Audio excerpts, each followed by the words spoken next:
Okay, hi, my name is Richard Millington. I'm the founder of FeverBee. And today we're going to be doing something a little different, which is exploring and ranking the different methods of measuring community return on investment.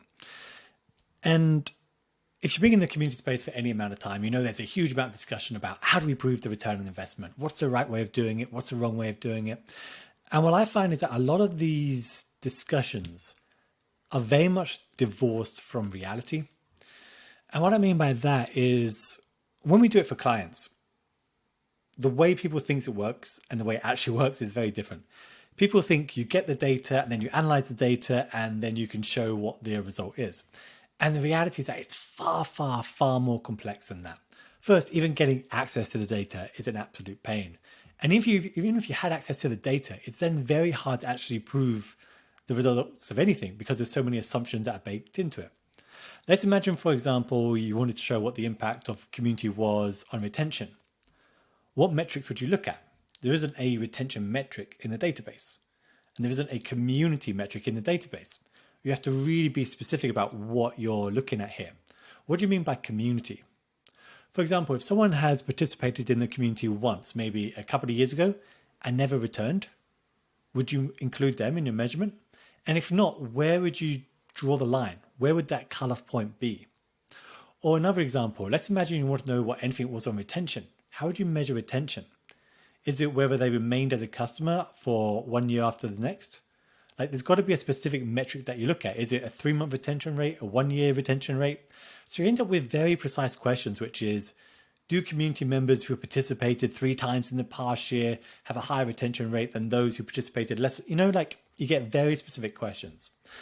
And so as we go through this today, we're going to explore some different methods. I'm going to share what I like about them, what I don't like about them, and I'm going to try and rank them.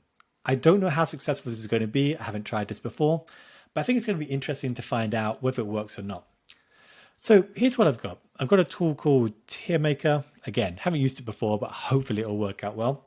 And I've got a list, I don't know how clearly you can see them here, of maybe 17 or so different ways of measuring community return on investment.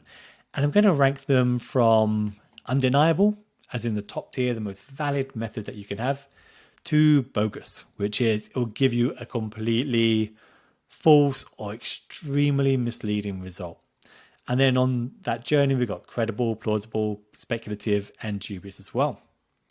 So if you have any questions after this, you can reach out to me, richard@feverbee.com. But in the meantime, let's get going. And let's begin with ideation. I didn't really put these in any particular order, but hopefully it all makes sense here. So the first one we're looking at is ideation. And this one here is a number of ideas generated in the community. Ideation, I think, is probably the hardest thing to measure because how do you even put a value on an idea? There's another way we'll talk about in a second, but if you're just measuring the number of ideas in a community, what does that actually prove? I think ideation is actually a very bad goal for a community. I mean, it's great if it happens, but what we've found is that a group of product managers can come up with a list as good as any number of customers quite easily. But where community can play a role is helping rank different ideas, but just measuring the number of ideas in a community, it's not telling you something that it's not. So I'm going to put it as dubious perhaps, but maybe I'll change that later. It just doesn't really prove anything at all. It's a very dubious method. What does that actually mean? So second way is where we look at ideation from a more mathematical perspective. This is where we look at sales or percentage of sales generated from products or services where the idea came from the community. So let's imagine a community comes up with an idea for a new product, the company sells that product, and then you attribute the revenue from that product to the community. And this feels like one of these ideas that works, but it's terrible. For starters, you're saying that the entire value of everything you got from that product is down to the idea. And we all know that ideas aren't worth that much. What about the marketing? What about the sales team? What about everyone else that played a role in that journey? Another way that some organizations have done before was they looked at ideation as a percentage, as we're going to give a 5% or 10% of the value of that product to that idea. I think it was Dell, that tried to put a value on this, But every time I tried to figure out how they calculated this, I got nowhere at all. Like no one was sharing anything. So I kind of think they're making it up. So I think ideation gives you a completely false result. So I'm going to put that as bogus. As in, I think it's valid to count the ideas more than it is to try and value those ideas as a percentage of sales. There's just so many other different channels that are going on here. So I don't think that's a good way of measuring ROI at all. Okay, next up we have attitudes. Improvement in member satisfaction, or sentiment rather, as measured... can't speak today. Improvement in member sentiment as measured through sentiment analysis. If we were doing this a couple of years ago, I think dubious or bogus would where I'd be landing with this. Attitudes, I think there's a lot of conflicting views. If you looked at or listened to the podcast by Brian and Erica in For the Lock, I can't remember when, earlier this year, they, I think, refer to this as measuring vibes. And I kind of get that, but I kind of disagree as well, because I think a lot of organizations measure net promoter score, customer satisfaction score, and these are very valid things to measure. And I think what a lot of this debate is about is that, do you want a dollar value metric that is maybe dubious in how it's calculated? Or do you want a sentiment score, which is probably more valid, but maybe doesn't give you a pure ROI perspective? And I think attitudes, measuring the improvement in sentiment, it's good, but what are you comparing it to? Like, you don't know if the community caused that or if the sentiment of all customers are improving. And so you end up with that kind of challenge. So for that reason, I'm going to put it as speculative, I think. I don't think it belongs any higher than that, but I think speculative is probably a fair place to put it. Next, I didn't have a specific name for this, but this is where you're essentially doing a controlled test. So you might remember we wrote a piece maybe 2 years ago, a year and a half ago, where we de-indexed the community from search results for a couple of months to see what the impact of community was on call deflection. And in my mind, this is probably the most valid measure you can use. Like, you could actually prove what happened if the community didn't exist. So I don't think you can get any better proof than that. I do think as well, there's so many opportunities when the community goes down for a couple of days or a week, or you're migrating the community, where you should really look at the metrics. Does the number of calls or tickets increase during those days? And you should be using those days and taking advantage of that, because it's a very rare opportunity you get to really see what the impact of the community is. Another thing maybe you could do is maybe withhold access to the community from a group of customers and see what the results are. But overall, I think this is a very valid measure. I don't think anyone can deny that this is what happens. I think that's probably the most undeniable ROI we're going to have. Okay, next we're looking at conversion. This is measuring the number of testimonials and reviews generated by community members. So I kind of like this. I actually think it's one of the ones where most people managing communities don't spend enough time thinking about, if we want to get the most value from a community, this is probably one of the ways we can do it. There's a siren outside. Hopefully you can't hear that. I think it's valid, as in you're measuring something that's actually happening, but it doesn't really prove the value. Like, these testimonials might not have any impact whatsoever. So I'd say this is probably more speculative at this point. Maybe plausible. I think these two have to be at the same level. They're showing actual things that you can say, yeah, it's valid, but we don't know if it's actually proving the ROI. So maybe, just because it's probably got a closer connection to ROI, I'd say plausible. I'm going to go with speculative. I might change that right at the end. Next is usage and adoption. This is where you measure whether the community is changing or improving how people use the product itself. And one way of doing that is by looking at time to achieve the first goal, maybe completing the trial period or creating their first, whatever it is, using your product, image, video, whatever. And it's where you compare those in the community versus outside of the community. And what we're going to find a lot as we go through these is that this method is widely used and also kind of tricky, because you can't disentangle cause and effect. Are the people more likely to complete the trial or to have the first time to achieving the first goal, also more likely to join a community. And it's very hard to prove that. Like we teach this a little in some of our workshops. The formatting of this has gone wild. But if you ignore the dodgy formatting on this, I copied and pasted it and it went nuts. Sorry about that. What you find is that it's very easy to show these kind of relationships, like more engagement or more retention, but it's kind of false. What you find is there's a relationship between engagement and retention. When one's higher, the other is higher. But what we also find is that it's very hard to show which way it goes. Does engagement drive high retention? Or do people likely to retain or stay loyal to a company become more likely to join a community? Or is it more likely there's another variable here that is influencing both of them? In this case, it might be increasing satisfaction with the product. What if the product gets a lot better? You're going to have more customers and a higher retention rate as well. So it's very hard to show these causational relationships. The correlational one you can do. That's not that difficult. But the causational ones are very difficult to do. So I think this is a good attempt. I think it's speculative, though. I think a lot of these are probably going to end up in the speculative arena. Just because you can't show any more than that, but maybe I might be tempted to put both of these up into plausible. I have concerns that it's not showing what people think it's showing, but I do think it's, I'll put it in speculative. I think both of them belong on the same level. Okay.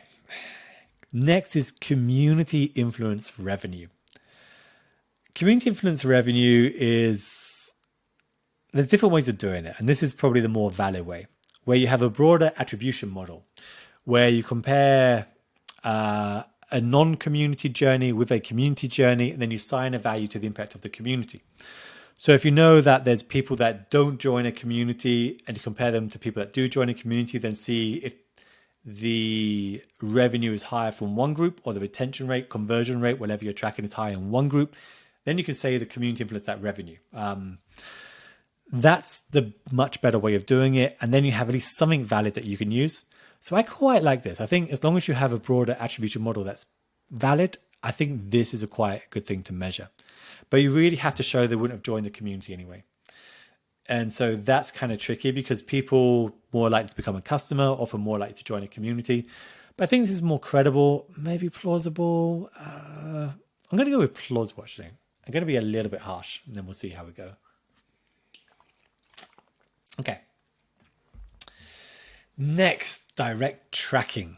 This is a really interesting one. I was in a workshop, not mine, in Australia years ago. And before my workshop, there's another workshop that's going on, and they were talking about how to measure ROI, and they said the best way to measure ROI, the only valid way, is to track the number of people that click a link in the community and then make a purchase. And I think that's absolutely nuts.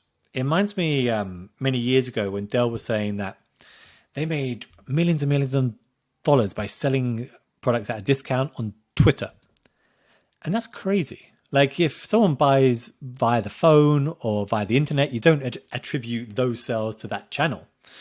And I think the problem with direct tracking is that you don't know if they would have bought anyway. Let's imagine you tell your best customers to join a community, and then you track the people that purchase from that community. You're going to find the purchases are really high because you told them to join the community. But what you need to know is that would they have purchased anyway?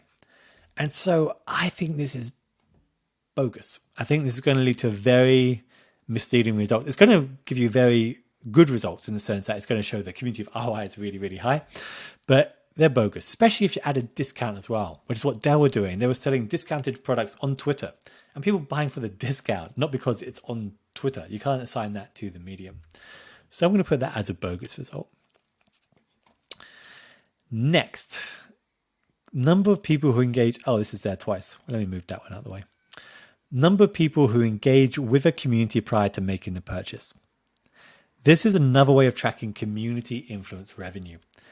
And this really goes to the heart of what I was saying before, which is if you only track people that join a community or visit a community prior to making a purchase, and you assume the community caused that purchase, you're going to get very, very dubious, bogus results. We'll talk about that in a second.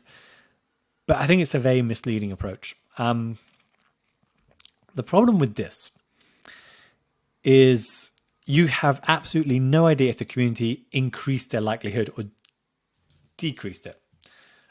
If you think about this less as a community, think about a sponsorship booth. You have a sponsorship booth at an event, and you're calculating sponsorship influence revenue by the number of people that visit that booth and then make a purchase. One, they might have visited that booth. Sorry, they might have made a purchase whether they visited that booth or not. That's one challenge. The other challenge with this is you have absolutely no idea if the community increased their likelihood or not. Let's imagine people visited that booth and they didn't like what they saw. And so many of them became less likely to make a purchase. So your booth would be doing more harm than good, but your ROI would only show the ones that did make a purchase. So you'd show a very positive return on investment. And a lot of what it's doing is shifting the attribution from one channel to another, but it's not actually showing the impact at all. So dubious, bogus. I think dubious is where I'll put it. Yeah, maybe bogus is where it belongs, but dubious is where I'll put it. But only because I think it's making at least some effort to have some model that isn't going to give you a totally misleading result. Like community might have influence. I mean, another way of thinking about this is imagine you send postcards out to all of your prospects. And then everyone that looked at the postcard, you're like, that influenced the revenue. I mean, it'd be a bogus result, but that's the kind of way that this often gets thought about. Okay, next we're looking at usage and adoption. Let me go with the second one first, then we'll go to the longer one. This is where you count the number of product logins within those who join the community versus those that didn't. So do people that join a community, do they log into the product more often than not? And you get very much cause and effect issues here. And I think this is very easy, a speculative one. Maybe it's having an impact, but there's no way of saying it did or didn't. But at least you have some comparison group to compare against. I don't like it, but there's some comparison group to use here. Next, we go to the next level, which is you create comparable segmented groups based on variables that you know about them, and then compare the difference over time. So let's imagine you know who your best customers are, and you create groups that are matched. So you have people of similar seats purchased or that being customers of yours for the same amount of time. So you have two existing groups, you see which join the community, which don't, and then you compare the difference. This is far, far better because at least then you have a valid comparison group. So you're not just comparing it to non-members. You're looking at groups that are comparable before and after they join the community and then measuring the result. And I think that's a very credible way of doing it. I don't know if I put it as undeniable. I might move it up, but I think this is probably a very credible way of measuring ROI. Next, attitudes. This is where you use what we call the community-driven impact score. And essentially you go out to people and you ask them, what is the impact of community being on whatever outcome you want? So how has community influenced your likelihood to make a purchase? Approximately how many calls do you think the community has saved you from making to our customer support team over the last year? And the great thing about this is that it resolves the causation issue because you're asking the customer to make that causation themselves and then give you an estimate. And I really like this. I mean, we obviously like it because I think we came up with it, or at least the terminology behind it. And so I like this a lot. I think the challenge with this is that it doesn't give you a ROI metric. So when Brian and Erica are talking about measuring vibes, this might actually be the very specific thing that they're talking about.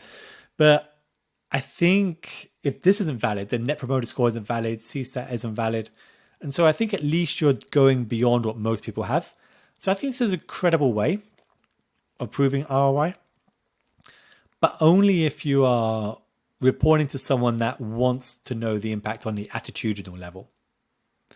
And if they're okay with this, that's great. And you can also take this a step further and say, well, we know X% of our customers say it had a decisive impact, calculate the value on that, and then give you a very credible score to use. So I really like this. We've been using it with a bunch of our clients. I really like this approach. Okay. Attitudes again. This is where we're going back to Net Promoter Score and CSAT score. And this is kind of a hard one to explain, but it's what we were doing with many of our clients before we came up with the community-driven impact score. And essentially, we're doing what's called the difference in differences approach. So you measure the attitude, the Net Promoter Score, the CSAT score of people when they join the community, and you measure it again a year later. And then you compare it to the difference of people who didn't join the community and their difference a year later. And then you subtract the difference between them. So let's imagine that the CSAT score of people not in the community improved by, say, 5% over the last year. And the CSAT score of people in the community improved by 10% over the last year.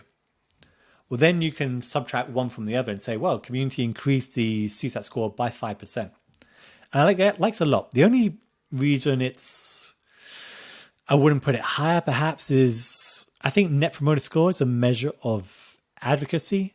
And the question often just doesn't make sense for people in a community. And CSAT is very influenced by how the company is doing rather than the impact of community.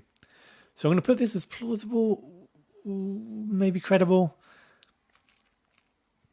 I'm really torn. Let's go with plausible. I think that's a pretty okay way. I think CDI is better than attitudes.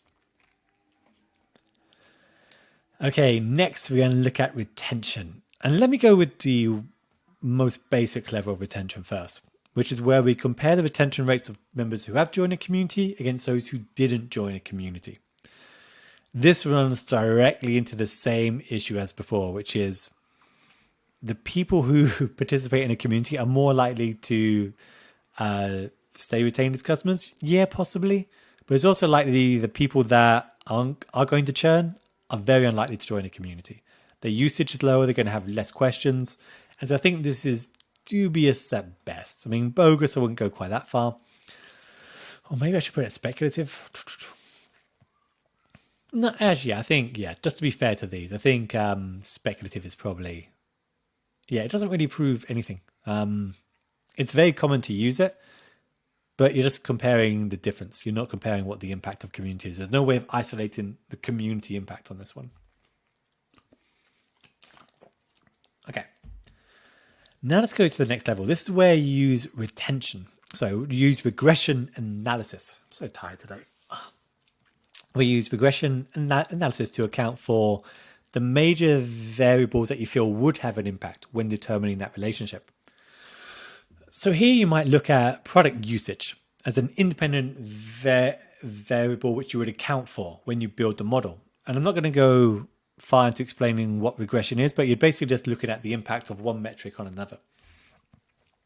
So you can plug in different metrics and isolate the impact of other things that you feel would have an impact on retention. Maybe how long someone has been a customer before, maybe the size of the company, factors that you feel would have an impact.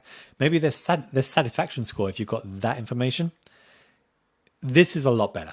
I think this gives you more plausible, maybe even credible levels. I think plausible, credible. I think credible is probably where I go. Or maybe plausible. I think I might be being a little bit harsh on these methods. Plausible, credible. Yeah, I think I might change it later, but I think it's okay. Actually, yeah, plausible I think is good. Okay, next we're looking at retention again, where we use what's called an instrumental variable to show the impact of a community against areas where maybe the community is less available. Instrumental variables are very much things that happen naturally that wouldn't have had an impact on the end result that you're looking at. And so an example, let's say you're measuring the impact of events. Does attending an event increase the impact on retention? The problem is the people that attend an event are more likely to stay as your customers. So what might you look at instead? We can look at who's more likely to attend an event, but where would there be no relationship with retention? And you think, well, people that are closer to the event are more likely to attend the event. And yeah, okay, this is interesting. Let's look at whether there's a relationship between proximity to the event and then the retention rate. And this will give you a very good idea of whether the community is impacting that or not, of whether the event is having that impact or not, because you've got an instrumental variable that's not impacted by the end result. And so I really like this, but it's very difficult to do.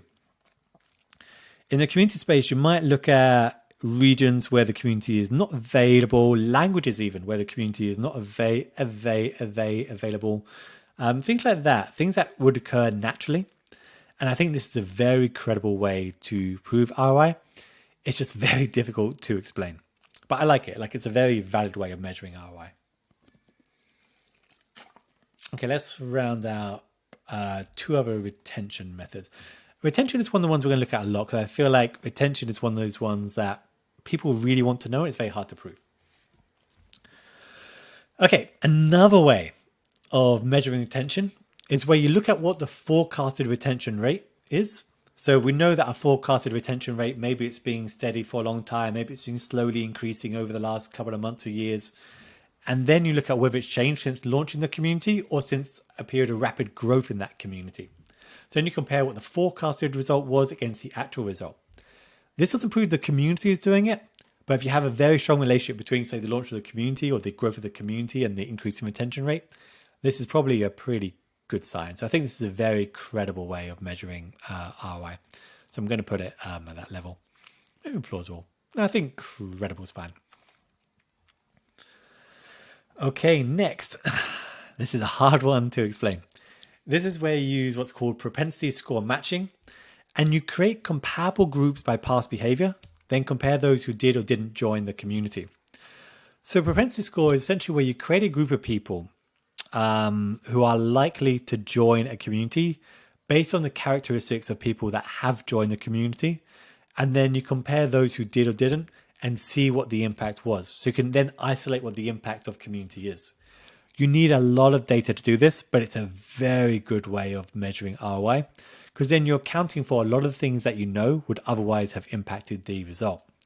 And I think this is a very credible way of doing it, like creating a matching group and then comparing those who joined the community against those who didn't, just between those groups. I think that's a very valid way of doing it. And with all of these, there's a lot more to it, but I think these are very valid ways of measuring ROI. Okay, I'm losing my voice a little. Attitudes, again, what are we looking at here? Tracking the increase or decrease in CSAT or Net Promoter Score of community members versus non-members. This isn't terrible, especially if you measure people when they join and a year later, like the difference in differences approach. But you're not really showing whether everything increased.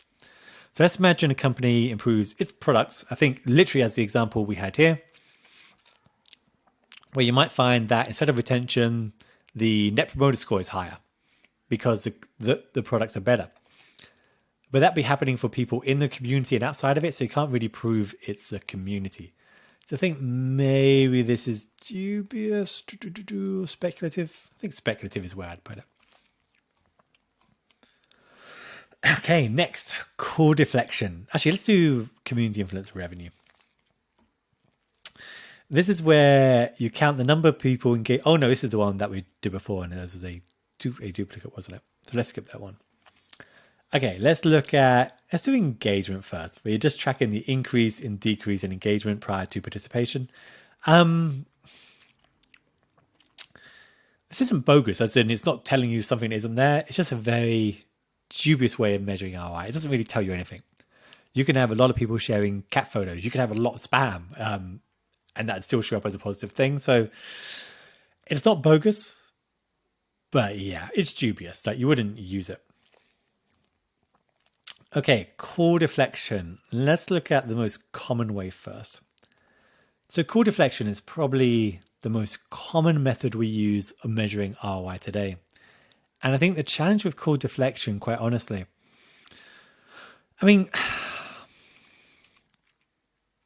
core deflection is very difficult because you're trying to measure something that didn't happen, which is always a very difficult thing to do. Not impossible, but you're trying to measure something that didn't happen. And then a lot of the methodology we use today, I think, was developed by Lithium Technologies back at the beginning of last decade. And it's kind of similar to how PR professionals used to measure the equivalent value of advertising in that publication. So if I get you an article in this magazine, I'm going to look at the cost of advertising in that magazine. That's what the article is worth.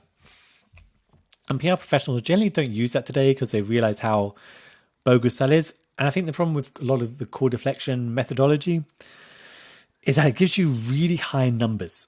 And part of the challenge is that when you launch a community, you lower the barrier and the effort required to ask a question, which means you get a lot of questions from people who otherwise wouldn't have asked a question at all, and they wouldn't have filed a ticket. And I think the other challenge is no one really knows whether someone got their answer or not. So if I, let's say, visit a community, I browse the answer to 5 questions, file a ticket, ask a question as well, and then get my answer, that could show up as 5 or 6 deflections by some of the methodologies that we're using, and I filed a ticket. So a lot of the methodology is very problematic. And this one is probably the one that's most common, also most problematic, where we look at the number of visitors, multiply that by the percentage you found in the answer. And this we usually use a survey, a pop-up survey, and then we measure that, multiply that by the average cost of resolving that as a ticket. It's a very, I don't want to say bogus. I might go there. No, I think that's a bit harsh. I think dubious is probably where it belongs. And because you just generally don't know. And the pop-up thing is challenging because the people who don't get a response usually don't respond to a pop-up survey. And we found, even if you just change the time it takes for that pop-up to appear, the number of people who said they did get their answer is a lot higher. So I think dubious or bogus is where I put it. I think bogus might be too upsetting, but dubious, but definitely on the borderline here. So what are the better ways of measuring this? I think also with a lot of this, as you'll notice, that there's always a trade-off between precision and accuracy, right? Do you want a precise number that's misleading, or do you want an accurate but is maybe a little more vague? So another thing looking at is comparing the average call per customer in groups and categories without community access. Let's imagine you have products in many different categories or groups, as some of our clients have had. And this is actually a methodology we used earlier last year, for one of our larger clients. And we tried to look at a product that didn't have an active category in a community, looking at the average number of tickets that someone filed there, and then compare that to one of the more active tickets. And this at least gives you a benchmark of what it would look like if the community didn't exist. It's probably plausible, maybe credible. I think plausible is where it belongs. And what's great about this is that it tells you, and it has a benchmark, but the challenge is you don't know if some products naturally incur more questions than others. But even then you can account for it, but it gives you something to look at. If you have a category if you have a product that doesn't have a category in a community, which is also an interesting test to do, it's probably where it belongs. Core deflection is a very problematic way of measuring a community. I don't think it's the right way, but a lot of people use it.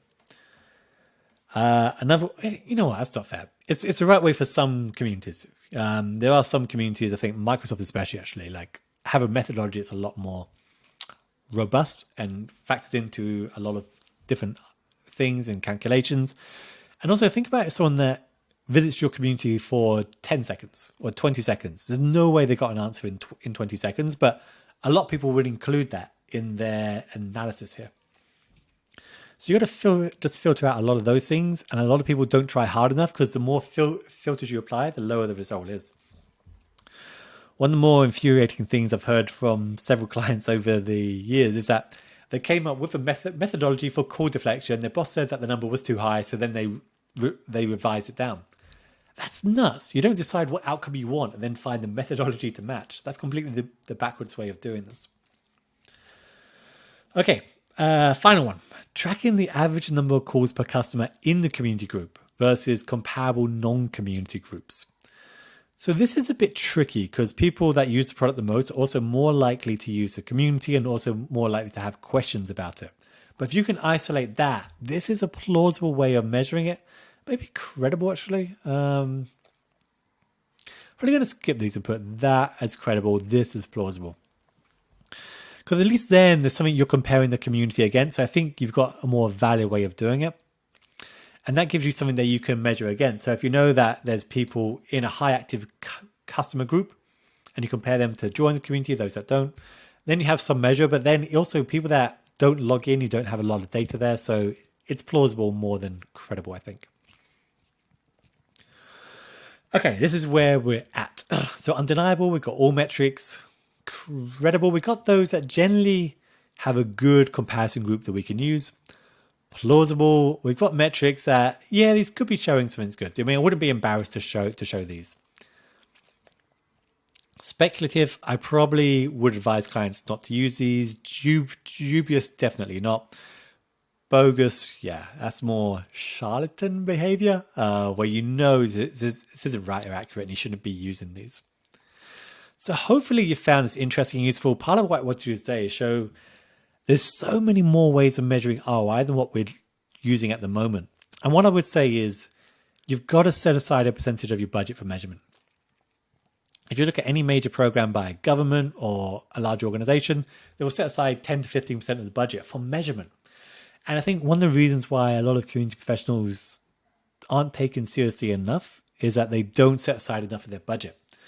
Or enough of their time or take it seriously. Like one of the things we love to do with clients, and we love to help people watching this as well, is let's go through this together. Right? We can develop the methodology for you that is working with you and your team to find something that actually works, navigate all the data issues as well, because they do have an impact.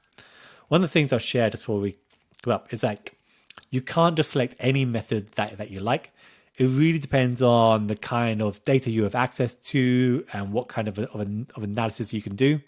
But these are all the things that you can take into account here and think about and then make sure you're following the right methodology for you.